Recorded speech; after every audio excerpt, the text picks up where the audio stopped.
रहुआ देख के आवाजें में फंसी है। चलिए, तो लगातार आप लोगों ने प्यार हमेशा, मैं चाहता हूं कि धरती जब तक रहे इसके नेतृत्व सिर्फ अमन मणि त्रिपाठी ही करे, जिसका नाम ही अमन है, जिसका नाम ही अमन है। और अमन से मुझे लगता है कि धरती का हर व्यक्ति जुड़ा हुआ है। तो ये धरती ही अमन की शांति मिलती रहेगी और विकास मिलता रहेगा। अभी जो अक्षरा जी की कंपनी से गाना आया है, बड़ा आप लोगों ने प्यार दिया है उसको। कि दोनों परानी धमाल करेंगे, कि दोनों परानी धमाल करेंगे, होली में मिल के बवाल करेंगे। तो इनके चैनल को भी आप सब प्यार दीजिए। और ये गाना आज मेरा सारे गाना हम भोजपुरी से छूटा है, शायद आप लोग सुनेंगे तो बड़ा मजा आएगा। कि अपन परवल के ले तारू शहर रुपया तो हमारा बैंगन के दाम देव।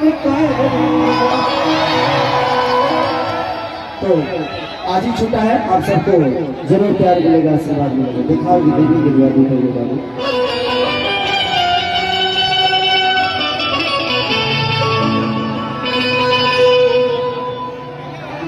चलिए, मंच पर बैठे जितने भी हमारे बुजुर्ग पिता तुल्य लोग हैं, जिन्होंने हमेशा हमें प्यार और आशीर्वाद दिया है, अपने आशीर्वाद में हमें रखा है, हम कामना यही करेंगे कि हमेशा इनका आशीर्वाद बन रहे और इनका प्यार हमें मिलता रहे। कि माटी के मूर्ति से तकली मुस्ताई के 1 2 3 4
कि अपन परवल के ले तर शहर,